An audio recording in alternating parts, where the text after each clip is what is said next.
Okay, welcome back to another video. So today I'll be talking about a school project I did. Basically, it's on the landslides of San Francisco. I created a model showing this, and this video is basically explaining how the model works.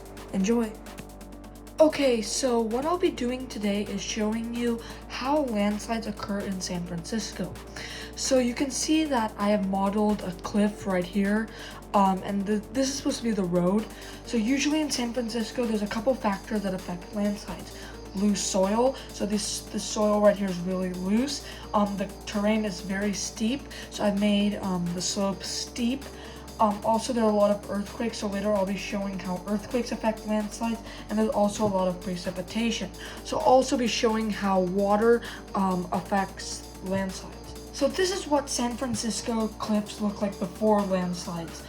There's a lot of loose soil on the cliffs, and it could fall at any time, but it takes a little bit of activity for it to happen. So first, let's add a bit of precipitation, and I'll be doing this by pouring a little bit of water from this glass onto the cliff.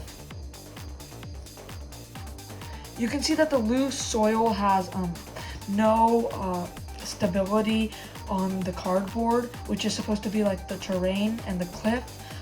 You can see that it automatically flows down to the ground and starts going onto the road, which is down here.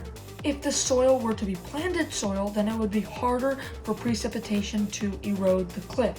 So if I add a little bit more water here, you can see that it's slowly building more pressure up and getting to the bottom of the mountain. But if I add precipitation on the bottom parts of the mountain, you can see that it clearly goes down.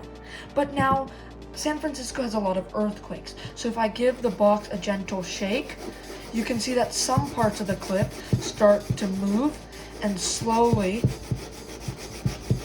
they move towards the bottom, as you can see there. But the thing is, the soil has maintained a firm grip, but that's because the soil is drier. So if I add a little bit of water to some parts, and now I shake it again, you can see up here that the landslides are beginning to occur. Then again, San Francisco isn't known for its gentle earthquakes, so if a larger earthquake would begin to hit, you can see that some parts from the top that are loose get to the bottom, but they get stuck on these parts right here. But then, however, towards the January, February, and December, lots of rain begins to pour, which starts to fill in the cracks between the mountains, and then they freeze and break again. This causes the rocks to erode further. So you can see here that it slowly, landslides get to the bottom, build up on the roads, and then cause many accidents, like taking away property, and sometimes lives are even lost. Okay, so this is just an added bonus.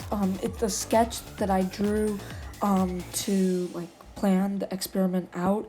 You probably can't see this in the image, but the 3 lines that I drew towards the bottom of the box, the shoebox, are representing the earthquakes that happened in San Francisco. So in the video I showed this by gently shaking the box, but like I said in the video, earthquakes usually in San Francisco are large. It also adds a watering can here, but I used a cup. I felt it was easier to do that.